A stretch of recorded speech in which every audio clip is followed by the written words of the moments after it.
Familia, buenas tardes, Dios les bendiga, darle gracias a Dios porque nos permite reunirnos por este medio.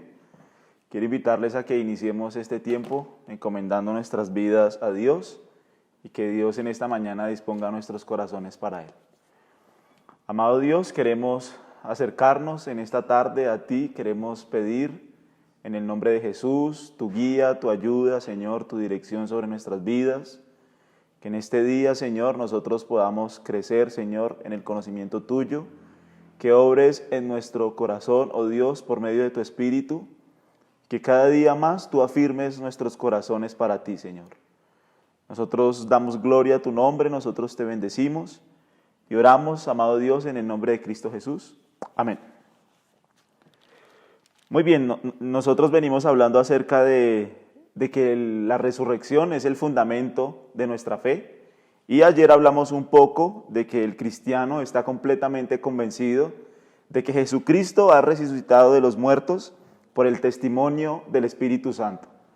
Por la obra que el Espíritu Santo ha hecho en nuestros corazones, estamos convencidos, estamos seguros de que Cristo ha resucitado. Es la primera prueba de la que nosotros hablamos.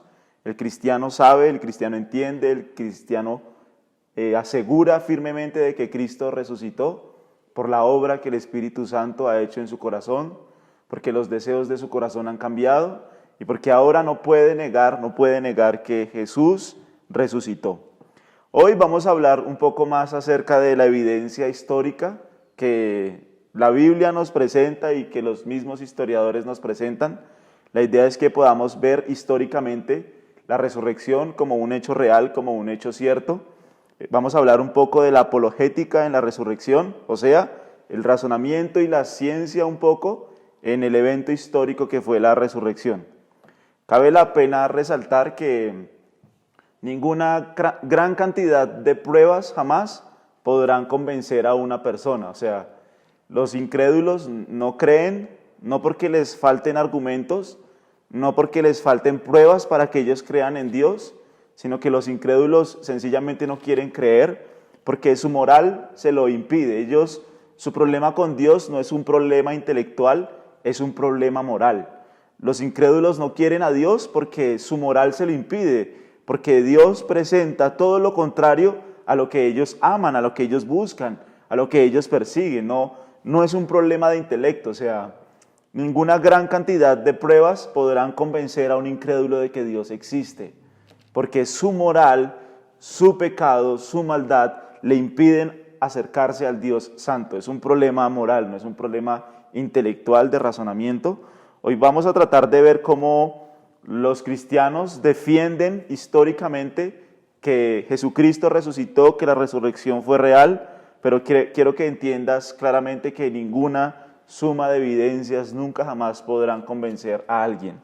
Esto nos ayuda, creo, principalmente a los cristianos para saber cómo defender nuestra fe en cuanto a lo que se refiere a la resurrección, pero creo que no es algo muy útil para tratar de convencer a las personas incrédulas. Creo que las personas incrédulas se convierten por el poder, por el testimonio del Evangelio, por el poder del mensaje del Evangelio, que es lo que transforma un corazón.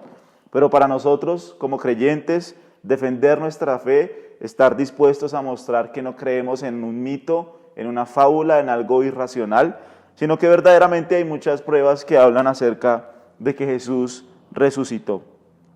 Entonces, lo primero que quiero que nosotros veamos es que la resurrección de Jesús primero fue un evento predicho. Quiero que me acompañen a Lucas, capítulo 24.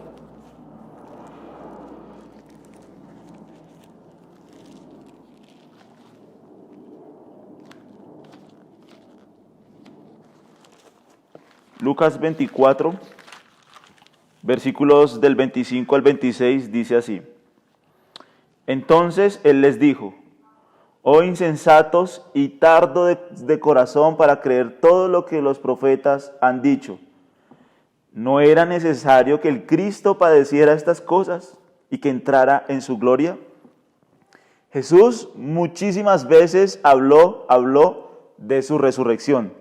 Muchas veces el Mesías claramente les anunció y les reveló que aún en el Antiguo Testamento estaba predicho que era necesario que Él muriera. Él aquí está hablando con los discípulos en el camino de Emaús y Él les dice: insensatos, tardos de corazón para creer lo que los mismos profetas habían dicho.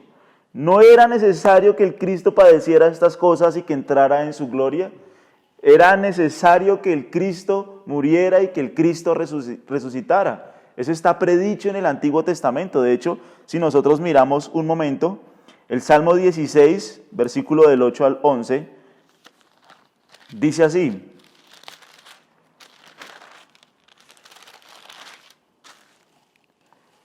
a Jehová he puesto siempre delante de mí, porque está a mi diestra, no seré conmovido. Se alegró por tanto mi corazón y se gozó mi alma. Mi carne también reposará confiadamente, porque no dejarás mi alma en el Seol, ni permitirás que tu santo vea corrupción. Me mostrarás la senda de la vida, en tu presencia y plenitud de gozo, delicias a tu diestra para siempre. Aquí el salmista, este es un salmo mesiánico que escribe el rey David, o sea, es un salmo que David escribe que apunta a la persona de Jesucristo, y allí el versículo lo dice: no dejarás mi alma, no dejarás que mi carne vea corrupción, no dejarás mi alma en el Seol, no permitirás que tu santo vea corrupción. O sea, era necesario que el Cristo se levantara, como lo dice el versículo 11, Él me mostrará la senda de la vida, en su presencia y plenitud de gozo. No dejarás mi alma en el Seol, no permitirás que tu santo vea corrupción. Fue un evento predicho. Aquí el salmista está anunciando que es necesario que el Mesías se levante. De hecho, esto mismo se encuentra en Isaías 53.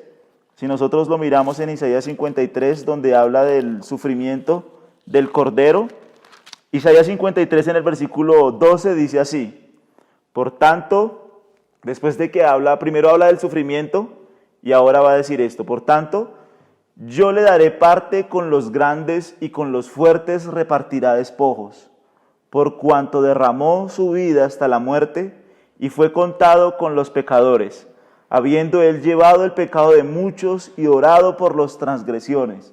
O sea, lo que dice Isaías 53 es que después del sufrimiento del Mesías, después de que el Mesías iba a ser quebrantado, después de que su rostro iba a ser desfigurado, después de que iba a padecer muchas cosas, dice el versículo 12, yo le daré parte con los grandes. O sea, habla de una recompensa después de la muerte, después del sufrimiento. Y vemos que Jesús muchísimas veces les habló a sus discípulos acerca de que Él iba a resucitar. De hecho, miremos un segundito Juan en el capítulo 2, versículo 19. Juan 2:19 dice así: Él está en el templo, Él acaba de volcar la mesa de los cambistas, Él purifica el templo, y entonces los judíos le preguntan: ¿qué señal nos muestras y qué haces esto?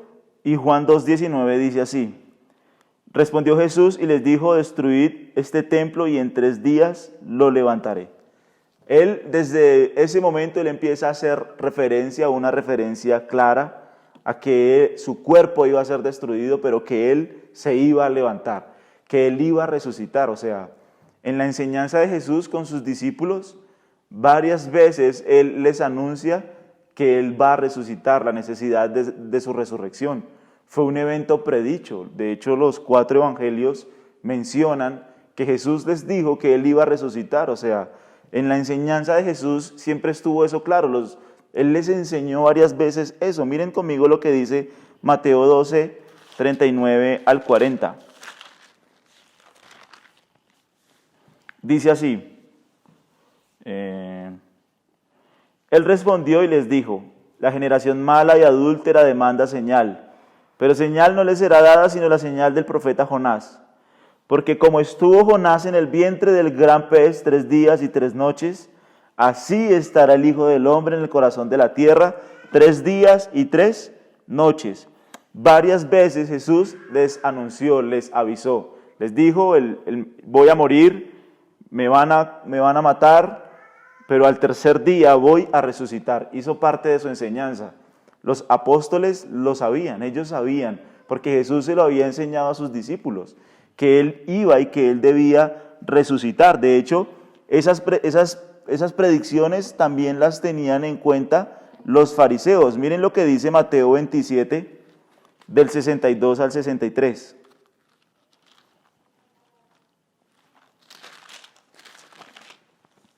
Dice así: al día siguiente, que es después de la preparación, se reunieron los principales sacerdotes y los fariseos ante Pilato diciendo: Señor, nos acordamos que aquel engañador dijo, viviendo aún, después de 3 días resucitaré.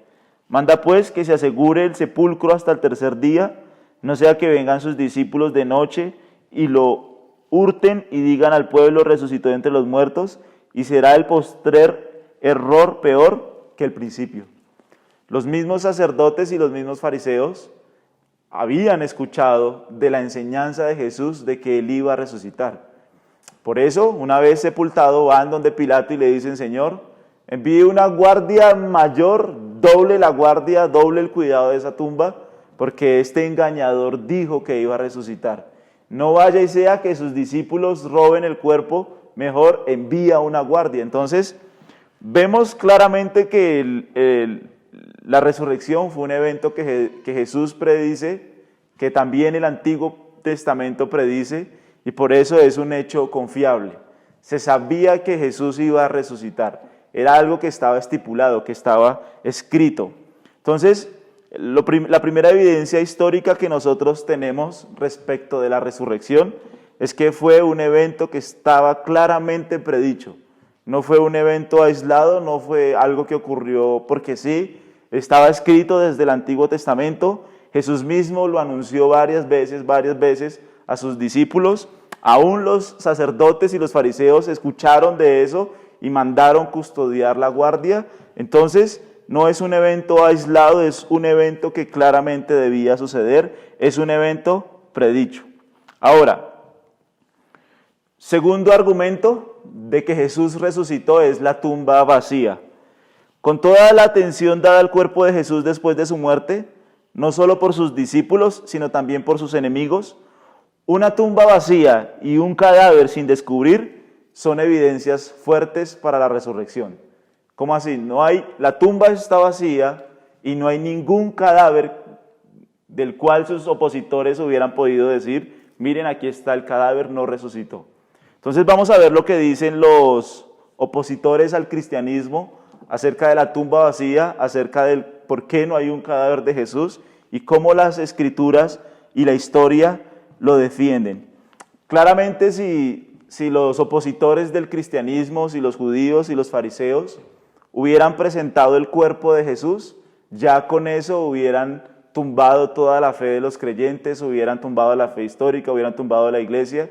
Creo que apenas empezó a escuchar el rumor de que Jesús resucitó, lo primero que ellos debieron haber empezado fue a buscar el cuerpo, fue mirar en la tumba, fue mirar por todos lados, pero nunca se encontró el cuerpo. Y creo que es una de las cosas con las cuales deben lidiar los incrédulos. ¿Por qué la tumba está vacía? ¿Por qué no se encuentra el cadáver de Jesús?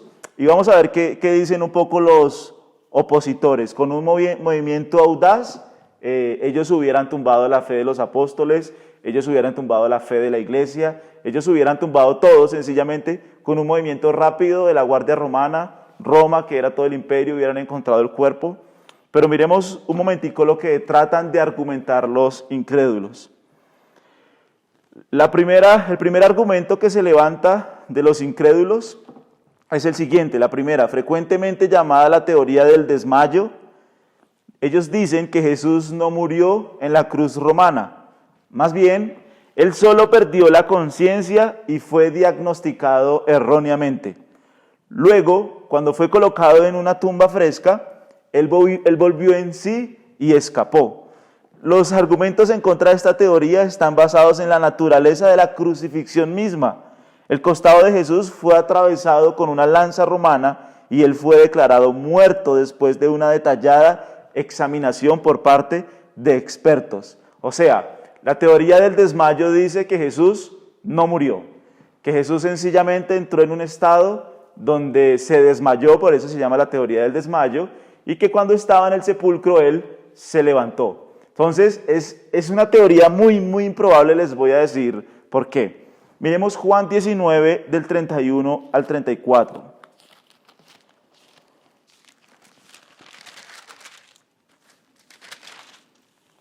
Entonces los judíos, por cuanto era la preparación de la Pascua, a fin de que los cuerpos no se quedasen en la cruz en el día de reposo, pues aquel día de reposo era de gran solemnidad, rogaron a Pilato que se les quebrasen las piernas y fuesen quitados de allí.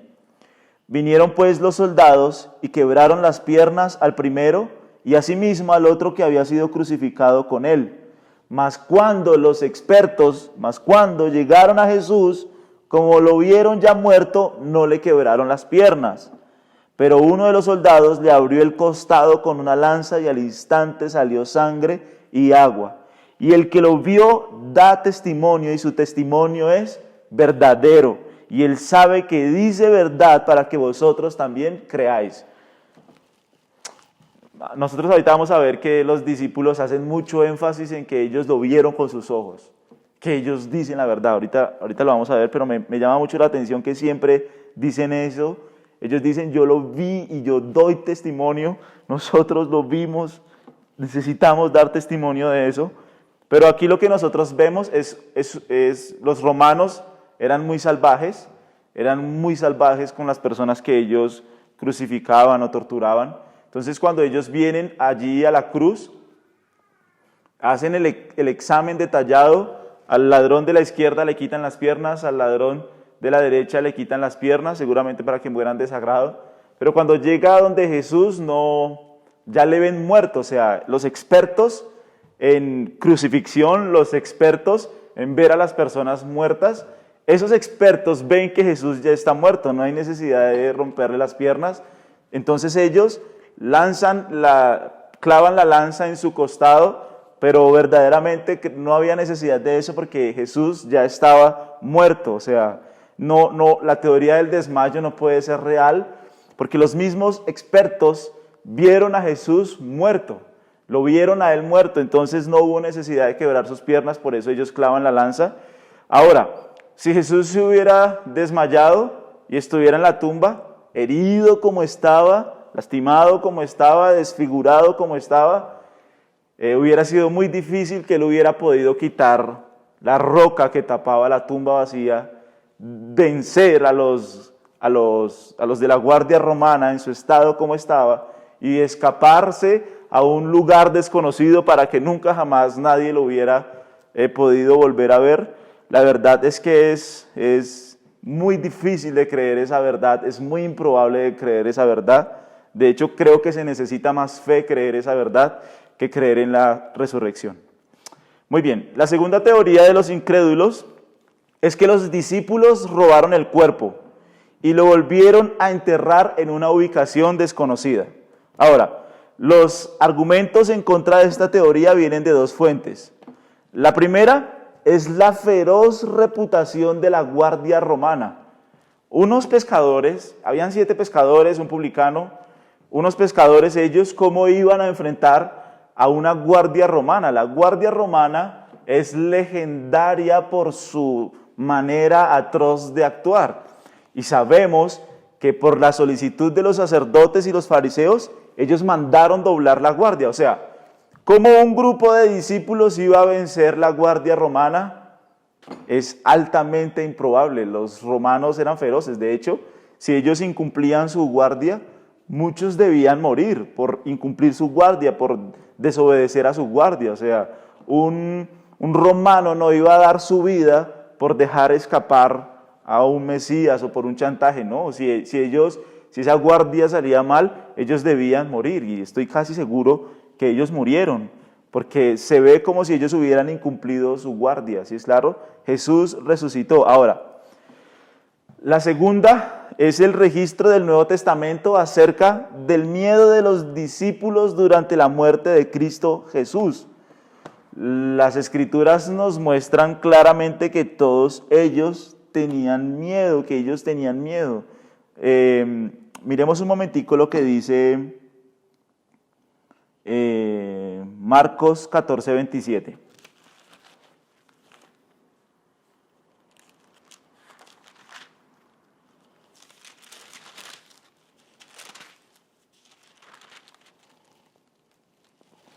Entonces Jesús les dijo: todos os escandalizaréis de mí esta noche, porque está escrito: heriré al pastor y las ovejas serán dispersadas. Ellos salieron corriendo llenos de miedo cuando vieron lo que le estaban haciendo a Jesús. De hecho, en el patio de Caifás ya solo quedaban 2 discípulos, Juan y Pedro. De resto, todos los discípulos, los apóstoles, salieron corriendo. Todos ellos estaban escandalizados, todos ellos estaban llenos de miedo, todos ellos estaban llenos de temor. Miremos un momentico lo que dice Lucas 22.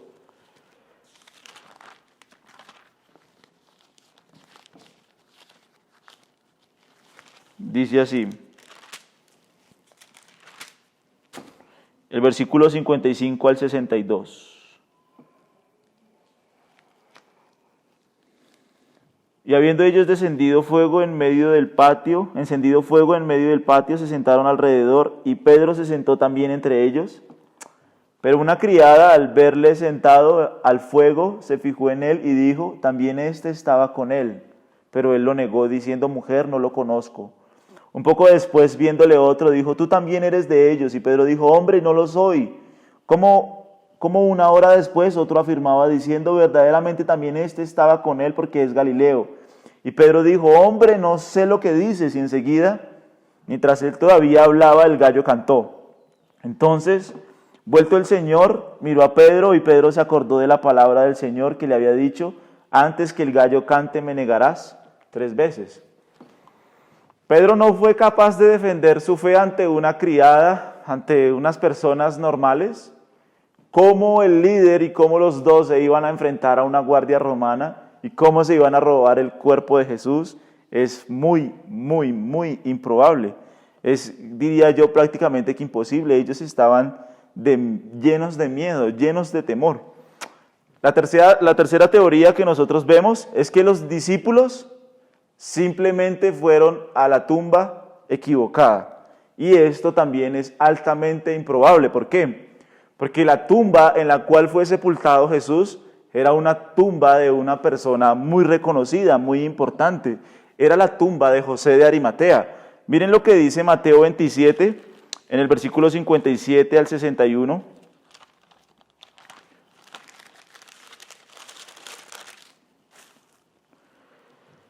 Dice así: los que prendieron a Jesús le llevaron al sumo sacerdote Caifás, a donde estaban reunidos me equivoqué. Mateo 27 del 57 al 61 ya. Cuando llegó la noche, vino un hombre rico de Arimatea llamado José, que también había sido discípulo de Jesús. Este fue a Pilato y pidió el cuerpo de Jesús. Entonces Pilato mandó que se le diese el cuerpo. Y tomando José el cuerpo, lo envolvió en una sábana limpia y lo puso en su sepulcro nuevo que había labrado en la peña, y después de hacer rodar una gran piedra a la entrada del sepulcro se fue. Y estaban allí María Magdalena y otra María sentadas delante del sepulcro. Entonces, era una tumba de una persona conocida. De hecho, dice la Biblia que José de Arimatea y Nicodemo, en Juan 19, dice que ellos fueron los que intervinieron para poder sepultar el cuerpo de Jesús. Además, si los apóstoles se hubieran equivocado de tumba, es segurísimo que sus enemigos sabían dónde estaba la tumba de Jesús, y aún las mujeres sabían dónde estaba la tumba de Jesús. O sea, es altamente improbable que ellos se hubieran equivocado de tumba. Entonces, vemos que el argumento en contra de la tumba vacía y de no encontrar el cuerpo de Jesús es muy fuerte, es muy fuerte. Es prácticamente que nos lleva a la conclusión de que la única explicación para la tumba vacía es que Jesús resucitó. Jesús no está desmayado, los discípulos no pudieron robarse su cuerpo, los discípulos no se equivocaron de tumba. La explicación más probable que nosotros tenemos ante una tumba vacía y a no encontrar el cuerpo de Jesús es la resurrección. Creo que la evidencia es concluyente ante el argumento de la tumba vacía. Ahora, ¿cómo más se puede defender la resurrección de Cristo? Primero vimos que fue un evento predicho, fue un evento que ellos anunciaron. Segundo, la explicación a una tumba vacía y la explicación a que no está el cuerpo de Jesús.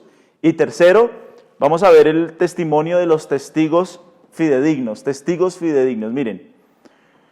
Para que un evento sea confirmado como histórico o real, se requieren tres cosas.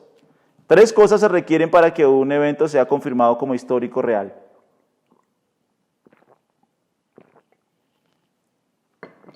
Primero, deben haber testigos oculares para que un evento sea confirmado como histórico real. Segundo, esos testigos oculares deben ser suficientes en número. Y tercero, ellos deben dar testimonio de su integridad. Y es significativo que todos estos requerimientos, estos tres puntos, se encuentran en el testimonio de las Escrituras con respecto a la resurrección de Cristo Jesús. Entonces, en primer lugar, el testimonio de las Escrituras está basado en los reportes de testigos oculares del ministerio, la resurrección y la ascensión de Cristo. Cada autor del Nuevo Testamento está con el apóstol Pedro cuando declara en 2 de Pedro 1:16. Dice así: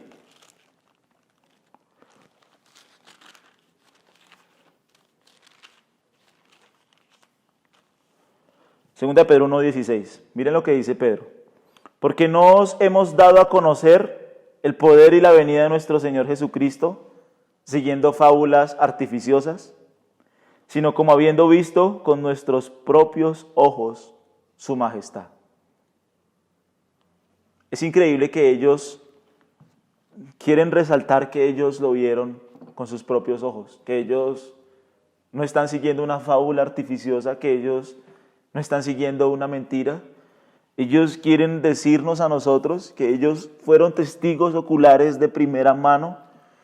Los escritores del Nuevo Testamento nos quieren decir que ellos verdaderamente lo vieron con sus ojos, que ellos fueron testigos oculares de la venida del Mesías, de las enseñanzas del Mesías, de la resurrección del Mesías. Es impresionante cómo ellos le dan importancia a ser testigos oculares. No sé si ustedes se acuerden, para escoger un apóstol, para escoger el sucesor de Judas, la primera característica que el apóstol debía tener, dice en Hechos capítulo 1, es que ese apóstol debía haber sido testigo ocular desde el bautismo de Jesús hasta su resurrección. Es lo que dice, era lo que Matías, lo que el sucesor de Judas debía cumplir, que fueron Matías y José en Hechos capítulo 1. Entonces, nosotros vemos que para ellos la importancia de que hubiera testigos oculares era fundamental.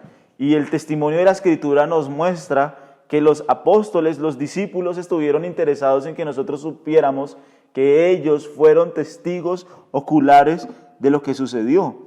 De hecho, miremos lo que dice un momentico Primera de Juan, en el capítulo 1. Primera de Juan capítulo 1, versículo 1. Miren lo que dice Juan aquí. Lo que era desde el principio, lo que hemos oído, lo que hemos visto con nuestros ojos, lo que hemos contemplado y palparon nuestras manos tocante al verbo de vida. Porque la vida fue manifestada y la hemos visto y testificamos y os anunciamos la venida, la vida eterna, la cual estaba con el Padre y se nos manifestó. Primera de Juan empieza su carta a la iglesia y les dice lo que hemos visto, lo que hemos oído, lo que hemos palpado, lo que hemos contemplado. No sé qué más verbos uno pueda utilizar para decir que Jesús resucitó, para presentar a Cristo Jesús resucitado, para que las personas verdaderamente crean que Jesús, ellos lo vieron con sus ojos, lo palparon con sus manos, ellos vieron al verbo tocante, ellos palparon el verbo, palparon la vida.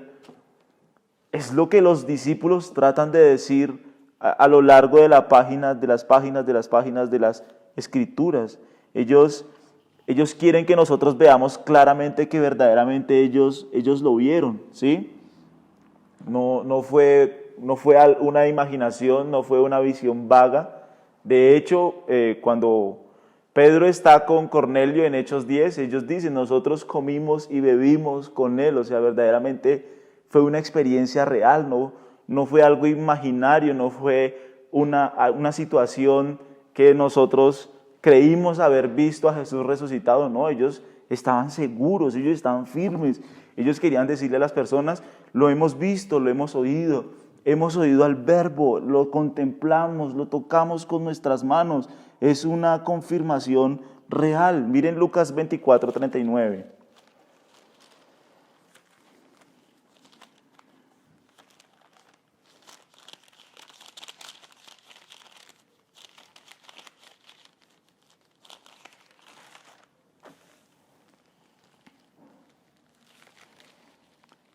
Mirad mis manos y mis pies, que yo mismo soy, palpad y ved, porque un espíritu no tiene carne ni huesos, como veis que yo tengo. Jesús les dice, toquen, miren, es real, es verdad, no soy un fantasma, no soy un espíritu, no, es un cuerpo real, es un cuerpo que ellos están viendo, es un cuerpo con el que ellos comieron, con el que ellos caminaron, con el que ellos hablaron.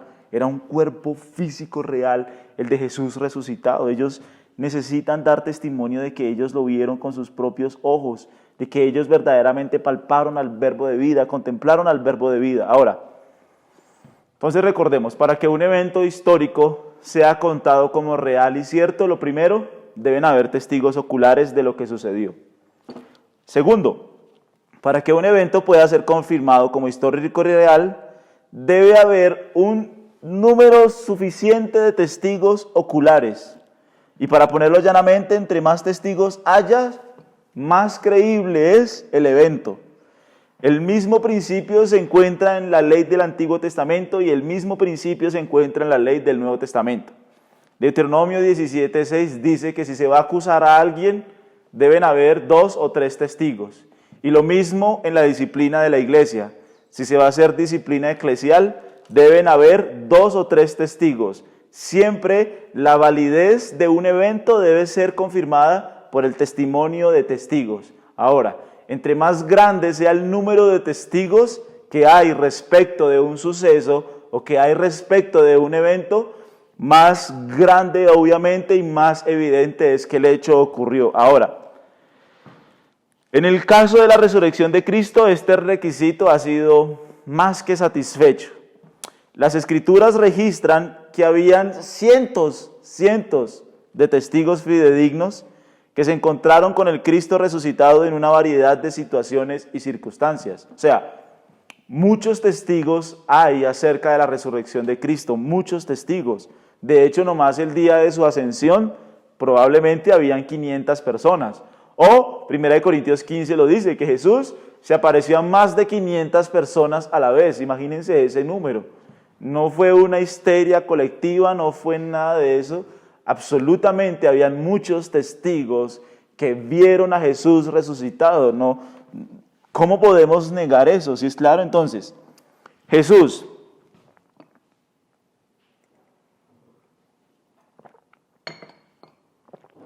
el domingo de resurrección se apareció a María Magdalena y luego una vez más al pequeño grupo de mujeres que regresaban del sepulcro. En el mismo día él se unió a Cleofas y a otro discípulo mientras caminaban juntos a Emaús.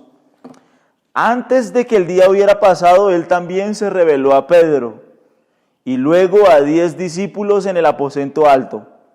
El siguiente domingo él se apareció a todos los 11 apóstoles y tuvo su famoso discurso con el dudoso Tomás. Después de eso él se apareció a más de 500 hermanos a la vez y a su medio hermano Jacobo en un momento desconocido. O sea, testigos de la resurrección de Cristo es lo que había. Testigos es lo que había. Testigos es lo que la Escritura presenta. Hay muchos testigos. Hay una gran cantidad de testigos. No sé, yo creo que superan los 600 testigos, los que vieron a Jesús resucitado. O sea, es un número impresionante de testigos. Entonces, habían testigos oculares, había gran cantidad de testigos, y quiero mencionar algo que Charles Spurgeon, el príncipe de los predicadores, dice, me parece muy importante para compartirlo. Dice así: ¿no te impresiona que muchísimos eventos en la historia de gran importancia registrados en la historia y comúnmente creídos por la sociedad, no podrían en su naturaleza haber sido presenciados por una décima parte de los que presenciaron la resurrección de Cristo. Hoy el mundo tiene como cierto, como real, como válido, muchos eventos que sucedieron en el pasado, con muchísimos menos testigos oculares que los que hubo en la resurrección de Cristo. Esos eventos no se ponen en duda. La resurrección de Cristo, sí. Miren, la firma de famosos tratados que afectan las naciones, el nacimiento de príncipes, los comentarios de ministros, los proyectos de conspiradores y las obras de asesinos, todos estos han sido hechos momentos cruciales de la historia y jamás son cuestionados como hechos, y sin embargo pocos pudieron estar ahí para presenciarlos. Si este hecho, la resurrección, se debe negar, toda testificación se acabó. Y tenemos que decir deliberadamente lo que David dijo: en apresuramiento todo hombre es mentiroso. Y desde este día en adelante todo hombre debe hacerse tan escéptico de su prójimo que él nunca creerá nada que no haya visto por sí mismo. El siguiente paso será dudar de la evidencia de sus propios sentidos. ¿A qué otras locuras los hombres pueden entonces precipitarse? No me aventuraré a predecir, dice Spurgeon. O sea, si no podemos creer en el testimonio de 600 personas que lo vieron con sus ojos, entonces no deberíamos creer el testimonio de absolutamente nada. El testimonio de la resurrección es impresionante. Lo vieron con sus ojos. Una gran cantidad de testigos. No fueron 12, no fueron 20, no fueron 30, fueron 600 testigos más o menos, que lo vieron resucitado, que lo vieron en su cuerpo glorificado, lo vieron a Jesús, comieron con Él, lo palparon. No fue una experiencia etérea, no fue como si hubieran visto un fantasma, no fue algo así, no. Ellos al final terminaron convencidos completamente de que Jesús resucitó. Ahora, entonces, para que un evento sea confirmado como cierto, primero, deben haberlo visto con sus ojos. Segundo, deben haber un número de testigos. Y tercero, para que un evento sea confirmado como histórico real, los testigos oculares deben demostrar su integridad. Personas veraces. No pueden ser personas que estén locas, o no pueden ser personas desacreditadas por la sociedad. En otras palabras, deben probar que son personas dignas de confianza. No es un secreto que a través de la historia los opositores del cristianismo han tratado de desvirtuar a los apóstoles, de desvirtuar su testimonio, han intentado desacreditarles. Sin embargo, nunca han sido capaces de desacreditar su sinceridad o descalificarlos con bases éticas o morales. Por esto, los escépticos han sido obligados a concentrar sus ataques en la posibilidad del autoengaño o de la histeria colectiva. O sea, ningún opositor puede negar la moral, la ética de los apóstoles después de la resurrección, ¿no? Cabe resaltar. Ninguno puede probar eso. Pero lo que sí han tratado de probar los incrédulos es la probabilidad del autoengaño, un autoengaño colectivo. O sea, ellos mismos propiciaron el engaño, o algo así como una histeria colectiva en medicina, ¿sí? Entonces, se ha dicho que los discípulos y muchos de los judíos del primer siglo estaban predispuestos a creer en la resurrección, es lo que dicen los incrédulos. Dicen los discípulos, y no solo los discípulos, muchos judíos estaban predispuestos a creer en la resurrección. Por lo tanto, ellos simplemente vieron lo que querían ver. Los proponentes de este punto de vista utilizan la siguiente línea de razonamiento. Ponle cuidado. En primer lugar, la nación judía luchaba bajo la insoportable opresión del Imperio Romano. Debido a esto, los judíos del tiempo de Jesús anhelaban la venida del Mesías y podían ser fácilmente engañados. Muchos entre los judíos ya habían seguido varios falsos mesías que se habían levantado entre el pueblo. Eso lo vemos en Hechos 5. Demostrando que ellos eran capaces de creer casi cualquier cosa. En segundo lugar, Jesús hizo muchas más predicciones acerca de su futura resurrección. Cuando las combinamos con el gran amor de los discípulos a su maestro, estas profecías serían el suelo perfecto para que el autoengaño y la histeria colectiva florecieran. O sea, esta teoría dice que básicamente los discípulos fueron impulsados a creer algo vagamente rápido porque estaban predispuestos a creer eso, ¿sí? O sea, básicamente lo que dicen los opositores es, hay una especie de terreno preparado para que ellos pudieran casi creer la resurrección por impulso propio.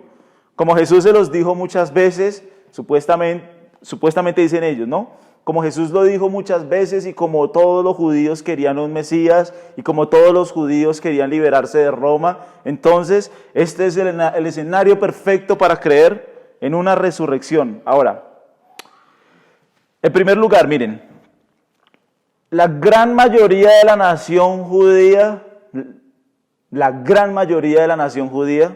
rechazó a Jesús de Nazaret como el Mesías. Su ministerio terrenal y su muerte fueron tropezadero para ellos. 1 Corintios 1:23 lo dice. Añadir la resurrección al ya escandaloso mensaje de la cruz no había hecho que la declaración mesiánica de Jesús fuera más atractiva para el judío. O sea, la mayoría de judíos no creyeron en Jesús, no creyeron su mensaje. La cruz para ellos fue un escándalo, la cruz para los judíos fue un tropezadero. Además, esta teoría no toma en cuenta el hecho de que en unas pocas décadas la mayoría de los creyentes eran gentiles, que no tenían predisposición a creer algo acerca del Evangelio. Entonces, si la resurrección fue un autoengaño y si la resurrección fue una histeria colectiva porque los judíos estaban premeditando y estaban pensando en eso, en que Jesús se iba a levantar de los muertos y finalmente creyeron cualquier cosa, ¿cómo se explica que los gentiles que no esperaban ningún Mesías, los gentiles que no esperábamos ninguna esperanza mesiánica, no esperábamos ningún rey, cómo es posible que los gentiles creyeran en la resurrección de Cristo si ellos no tenían ninguna posibilidad de autoengaño, de histeria colectiva? Los gentiles no estábamos predispuestos a creer que Jesús resucitó. O sea, nosotros no teníamos ningún terreno preparado para que todo se juntara y creyéramos en algo que vagamente sucedió, no. Los gentiles no estaban esperando ningún Mesías, los gentiles sencillamente estaban viviendo su vida, se predicó el Evangelio y ellos creyeron la resurrección, no estaban predispuestos a nada, no estaban predispuestos a un Mesías, a derribar a Roma, a un tipo de gobierno, absolutamente no. En segundo lugar, en contra de esta teoría, los judíos y los gentiles no eran los únicos que no estaban predispuestos a creer en la resurrección. Lo mismo puede decirse sin reservas acerca de los discípulos. Ellos también estaban predispuestos al principio acerca de la resurrección. Miremos Juan 22. Entonces corrió y fue a Simón Pedro y al otro discípulo, aquel al que amaba Jesús, y le dijo: se han llevado del sepulcro al Señor y no sabemos dónde le han puesto. No creían en la resurrección ellos al principio. Cuando, creo que es María Magdalena, sí, muy bien. Ella vio quitada la piedra, no creyó que Jesús hubiera resucitado, entonces ella va donde los discípulos. Y el argumento que ella da es: se han robado el cuerpo del Señor. Se robaron el cuerpo del Señor. Ahora, miren lo que dice, por ejemplo, el versículo 13. Y le dijeron: mujer, ¿por qué lloras? Se le presentó Jesús a María. Le dijo: mujer, ¿por qué lloras? Les dijo: porque se han llevado a mi Señor y no sé dónde le han puesto. Y el versículo 15, Jesús le dijo: mujer, ¿por qué lloras? ¿A quién buscas? Ella, pensando que era el hortelano, le dijo: Señor, si tú te lo has llevado, dime dónde lo has puesto y yo le llevaré. O sea, María no creyó principalmente que Jesús hubiera resucitado al principio. Ella pensó que el cuerpo se lo habían robado, se lo habían llevado. Señor, dime dónde está el cuerpo del maestro, dónde está el cuerpo del Señor. Ella estaba muy triste. Entonces vemos que ellos no estaban predispuestos a creer la resurrección así de golpe. Miremos Lucas 24:10.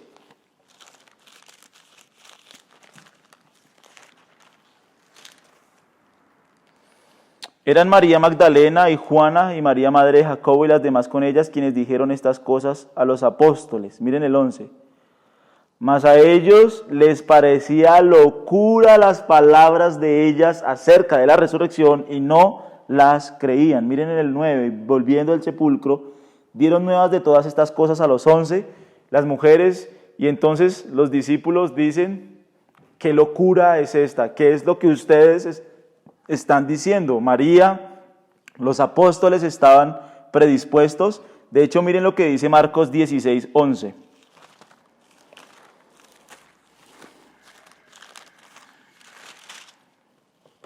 Ellos, cuando oyeron que vivía y que había sido visto por ella, no le creyeron. O sea, estos versículos muestran y tumban esa oposición a que ellos sencillamente tuvieron autoengaño o un tipo de histeria colectiva. Hay muchos registros. De hecho, por ahí hay uno que a ellos les pareció como que era un fantasma. Está en Lucas 24:37, se lo quiero leer. Dice así: entonces, espantados y atemorizados, pensaron que habían visto un fantasma. Ellos no estaban dispuestos a creer que Jesús había resucitado, ellos no estaban dispuestos a creerlo. Para ellos al principio fue una locura, no podían creerlo, no puede ser. Entonces no es que ellos creyeron cualquier cosa, porque en principio les costó creer que Jesús había resucitado. Finalmente, una ilusión o alucinación usualmente está confinada a un solo individuo. Pensar que todos los cientos de personas que dijeron ser testigos oculares del Cristo resucitado compartieron la misma alucinación es extremadamente improbable. Muy bien, entonces hemos visto 3 argumentos. El primero que nosotros vimos y estudiamos es que Jesús predijo que iba a resucitar. El Antiguo Testamento predice la resurrección de Cristo y efectivamente sucede. Segundo, la explicación más cierta para una tumba vacía y la explicación más cierta para no encontrar el cadáver de Jesús es la resurrección de Cristo. Tercero, testigos fidedignos, testigos oculares, muchos testigos. No fue una alucinación colectiva, ellos vieron que verdaderamente Jesús había resucitado. Cuarto, una mentira sin motivo. Ese es otro argumento, una mentira sin motivo. Ahora, un argumento muchas veces ignorado y sin embargo extremadamente convincente para la realidad histórica de la resurrección es la dedicación de toda una vida que los apóstoles tenían hacia el Evangelio, a pesar del sufrimiento y la pérdida que se imponía sobre ellos. Si Cristo no hubiera resucitado y los discípulos simplemente hubieran inventado una historia falsa, entonces deberíamos ser capaces de descubrir el motivo de su engaño. ¿Qué esperaban ellos para lograr y propagar esta mentira? Es un hecho histórico que la gran mayoría de los primeros discípulos murieron pobres, difamados, perseguidos y odiados. Miren un momentico lo que dice 1 Corintios 4:13.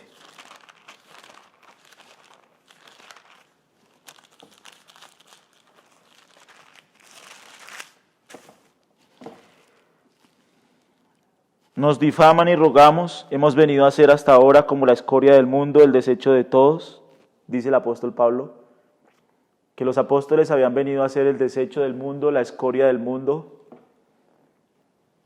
Es imposible que los apóstoles hubieran podido inventarse una mentira, que ellos hubieran estado dispuestos a morir todos por una mentira.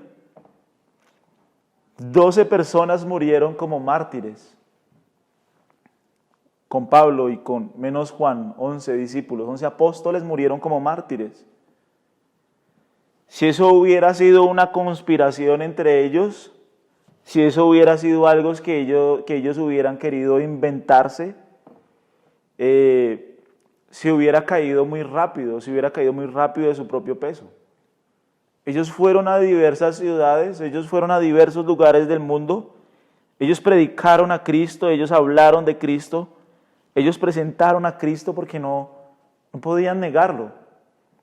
Cuando llegaba la hora de morir, de poner sus vidas, ellos no lo dudaron. Los apóstoles murieron siendo mártires. Si hubiera sido una mentira, ¿cómo uno no da su vida por una mentira? Y menos 12 que planeamos un engaño. Si se planea un engaño entre 12, es muy fácil que eso caiga de su propio peso. Es muy fácil que esa mentira se desbarate. Pero 12 personas en 12 diferentes lugares, y muchos más cristianos a lo largo de la historia, 12 personas en diferentes lugares, murieron por la causa de Cristo. Su motivación, o sea, ¿qué motiva a las personas en este mundo? ¿El dinero, la fama, la popularidad? Aquí Pablo dice, nosotros somos la escoria del mundo, somos pobres, nos difaman, nosotros fatigamos, nos trabajamos con nuestras propias manos, nos maldicen y bendecimos, padecemos persecución, la soportamos. Un hombre no vive esto porque crea una mentira, nunca jamás. Ellos murieron porque lo habían visto, porque no podían negarlo, o sea, no fue algo que ellos mismos se inventaron, no fue algo que ellos mismos pensaron, no fue algo que ellos mismos planearon. Digamos que si ellos hubieran tratado de inventarse la historia de la resurrección, hubiera sido por las razones típicas por las cuales los hombres crean mentiras: dinero, fama, popularidad. Sin embargo, la historia nos muestra que la mayoría de ellos eligieron la terrible persecución, el martirio, antes de renunciar a su creencia en el Evangelio o en la resurrección de Cristo, que es su fundamento. La única explicación para esta tenacidad y persistencia frente a tal sufrimiento y muerte es que la historia de la resurrección es real, una verdad histórica, y que los apóstoles y otros cristianos simplemente estaban comunicando lo que realmente habían presenciado. Como escribe el apóstol Juan, lo que hemos visto y oído, eso os anunciamos. Es muy diferente del Islam. Muchos podrían pensar, no, pero hoy en el Islam muchos dan sus vidas por una mentira. No, es muy diferente. Porque en el Islam se predica que si ellos mueren matando a otras personas, en el Islam se predica que si ellos mueren generando un atentado contra otras personas, en el Islam extremo, entonces ellos van a tener una mejor parte y una mejor herencia en el cielo porque ellos están anunciando al Dios del Islam. Y esas personas mueren por eso. Pero los discípulos no murieron en ese sentido. Los discípulos murieron dando buen testimonio. Los discípulos murieron haciendo buenas obras al mundo. Los discípulos murieron amando a Cristo y predicando el Evangelio. Y a ellos el mundo los aborreció y vinieron a matarles. El mundo no aborrece a los musulmanes al punto de ir a matarles, no. Los musulmanes odian a los dioses del mundo, por eso ellos van y se matan y se explotan. No es la misma secuencia lógica. Los discípulos murieron porque odiaron su mensaje, porque ellos creían que Jesús había resucitado y no pudieron negarlo. Los discípulos nunca buscaron hacer daño a ninguna sociedad, o ellos nunca buscaron morir como mártires, ellos nunca buscaron morir como perseguidos. Ellos pusieron sus vidas y no pudieron negar su fe, no pudieron callar su fe porque no creían una mentira, ¿sí? Entonces, hay algo muy importante que nosotros podemos ver en el testimonio de los 4 evangelios, y es que en la época de Jesús, las mujeres no se consideraban testigos legítimos. O sea, una mujer no podía ser llamada a testificar en la historia de Israel. No, una mujer no podía testificar porque su testimonio no era considerado como legítimo en la sociedad judía. Ahora, si el testimonio de una mujer no se considera como legítimo en la sociedad judía de esa época, la verdad no sé ahorita, pero en esa época el testimonio de una mujer no valía, ¿por qué causa los apóstoles presentan en sus evangelios que las mujeres lo vieron si el testimonio de una mujer no es válido? Si ellos hubieran querido inventar una historia fantasiosa, ellos ponen que quien vio a Jesús fue un hombre, porque el testimonio de un hombre es válido. Pero un momento, en los 4 evangelios, lo que se presenta es el testimonio primordial, o sea, primeramente quien vio a Jesús fueron mujeres. María Magdalena, las mujeres que regresan en la mañana del domingo. ¿Por qué los evangelistas van a querer poner eso si ellos están inventando una mentira? Si ellos se están inventando una historia artificiosa, ellos están presentando la verdad. Ellos dicen, presentamos la verdad, lo que hemos visto y oído. Si las mujeres lo vieron, ellos pusieron que las mujeres lo vieron. Así su testimonio no fuera importante para la sociedad del momento, es la verdad. ¿Sí es claro? Si ellos hubieran querido inventarse una historia artificiosa, ellos ponen cualquier otra cosa. Muy bien.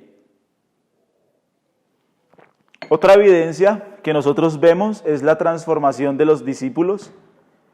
La única explicación a la transformación de ellos es cómo los discípulos fueron transformados. El día de Pentecostés, Pedro, el que 50 días atrás estaba lleno de miedo, lleno de temor, no conozco a ese hombre, no sé quién es ese hombre, no lo conozco a ese hombre. 50 días después, él se para en pie en el día de Pentecostés y él predica a todo el mundo, predica a todas las personas que Jesús resucitó. No podía quedarse callado, él lo vio. ¿Cómo se explica la transformación de hombres miedosos, de hombres llenos de miedo, de hombres escondidos en sus casas? ¿Cómo se explica que ellos después, 50 días después, ardientemente por todo el mundo, están predicando el Evangelio? Hechos 17 lo dice. Estos hombres que trastornan el mundo. ¿Cómo es posible que hombres llenos de miedo, hombres llenos de temor, hombres llenos de opresión por un imperio malvado, se hayan dispuesto a salir a anunciar las buenas nuevas del Evangelio? La única explicación es que ellos no podían quedarse callados ante lo que sus ojos habían visto. La única respuesta que ellos pudieron tener a eso fue predicar a Cristo, predicar. No podemos dejar de anunciar lo que hemos visto y oído. No podemos dejar de anunciar lo que nuestros ojos han visto. Aunque fueron amenazados, golpeados, aprisionados, martirizados, los discípulos de Cristo se negaron a negar o dejar de proclamar lo que habían visto y oído. No podemos callarnos. Tenemos que anunciar al Mesías, tenemos que anunciar lo que Él hizo, tenemos que anunciar su obra. No podían quedarse callados, ellos lo vieron con sus ojos. Y la única explicación a su cambio de carácter, a la conversión de su alma, a lo que sucedió en su ser, es que ellos vieron a Cristo resucitado. No hay otra explicación al carácter de los discípulos, que 50 días antes estaban llenos de miedo y después todos salen a proclamar las buenas nuevas, a proclamar el Evangelio, a morir, a ser martirizados, a padecer hambre, a padecer persecución. Nadie hace eso por una mentira. Solo ellos estaban verdaderamente convencidos de haber visto a Cristo resucitado. Otro punto importante que es necesario considerar es la conversión de sus enemigos. ¿Cómo se explica que los enemigos de Jesús se convierten? Ejemplo, sus hermanos, y ejemplo, Saulo de Tarso, que después vino a ser el apóstol Pablo. ¿Cómo se puede explicar la conversión de sus enemigos? Miremos un momentico Juan 7.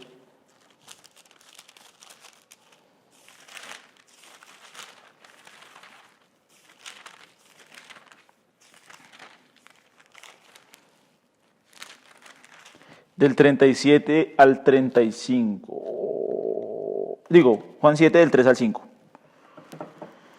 Dice así, miremoslo desde el 2, estaba cerca la fiesta de los judíos, la de los tabernáculos, y le dijeron sus hermanos, punto aquí, María no fue virgen toda su vida. María no fue virgen toda su vida. Le dijeron sus hermanos, sal de aquí y vete a Judea, para que también tus discípulos vean las obras que haces. Porque ninguno que procura darse a conocer hace algo en secreto.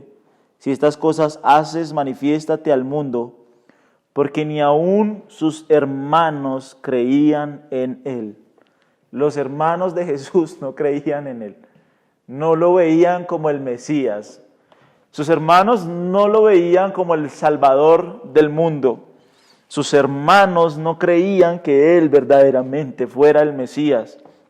No lo creían. Él les dice, ellos le decían, vete con tus discípulos. Ahora, ¿cómo es posible que después Santiago, quien escribe la epístola de Santiago, y Judas, quien escribe la epístola de Judas, estén en los registros del Nuevo Testamento? O sea, Santiago y Judas son escritores del Nuevo Testamento y ellos eran hermanos de Jesús.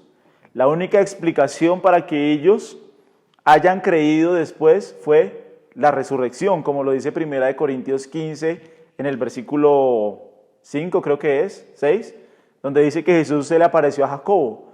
A Jacobo es claramente a su hermano. Jacobo después fue el líder de la iglesia de Jerusalén. Ahora, un enemigo más fuerte del cristianismo es el apóstol Pablo.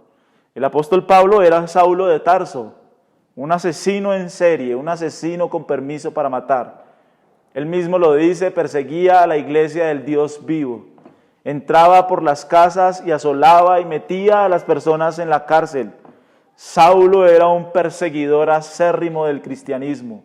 Él mataba a cristianos, él perseguía a cristianos. Él estuvo contento con la muerte de Esteban. Saulo de Tarso, ¿cuál es la única explicación para que un hombre de tal magnitud se hubiera convertido al cristianismo? Que vio a Jesús resucitado. Aquel perseguidor de la iglesia, aquel que mataba a cristianos, aquel que perseguía a los cristianos, aquel que iba en contra del mensaje de la cruz, después dice, yo predico a Cristo crucificado. Después él dice que se encontró con Jesús. Después él dice que Jesús le transformó. Después él dice que él se encontró con Cristo Jesús resucitado. La única explicación probable para la conversión de Saulo, para la conversión de sus hermanos, es que Jesús resucitó. Y finalmente, la última y gran prueba también es la multitud a través de la historia. A través de la historia, una de las pruebas más grandes de la resurrección de Cristo es la continuación de la fe cristiana a través de la historia y a través de las naciones. Tribus y pueblos del mundo. Desde la resurrección, cientos de millones de personas han testificado tener una relación personal con Jesucristo y han declarado que Él ha cambiado dramáticamente el curso de sus vidas. Es importante notar que este grupo de personas no está confinado en una etnia, clase económica o subgrupo académico específico, más bien incluye individuos de toda etnia, clase económica y nivel académico. La iglesia primitiva estaba formada desde individuos que jamás se hubieran reunido en cualquier otra circunstancia. Había griegos y judíos, circuncisos e incircuncisos, bárbaros, escitas, esclavos y libres, pero Cristo era todo y en todo. Muy bien, entonces digamos que fue un resumen rápido, apresurado de cada evidencia, pero si nosotros estudiamos más a profundidad cada evidencia, la única conclusión que se puede sacar es que Jesús resucitó. La verdad es que no es una fábula artificiosa, no es un mito, no es algo vago, no es algo incierto que nosotros creemos. Nosotros creemos que Jesús se levantó de entre los muertos. Oremos. Señor, damos gracias en esta mañana, en esta tarde, porque tú eres bueno, tú eres fiel, tú eres misericordioso. Señor, porque tú nos permites conocerte, Señor. porque tú, Señor, te has mostrado a nuestros corazones y porque en esta semana nosotros recordamos que tú te levantaste, Señor, de entre los muertos. Señor, tú vives, Señor, tú te levantaste de la muerte. Tú te levantaste para darnos vida, salvación, para perdonarnos. Señor, déjanos abrazar la resurrección. Déjanos abrazar, Señor, lo que tú has hecho por nosotros. Tú te levantaste de entre los muertos y no podemos más, Señor, que estar agradecidos por tu obra, por tu misericordia, por tu gracia. Señor, nosotros bendecimos tu nombre, damos gloria a tu nombre. Nosotros te damos gracias, Señor, en este tiempo y te oramos, amado Dios, en el nombre de Cristo Jesús. Amén. Familia, nos vemos ahorita a las 6 de la tarde. Qué bueno que puedan conectarse y podamos seguir aprendiendo de la resurrección. Dios les bendiga y una feliz tarde.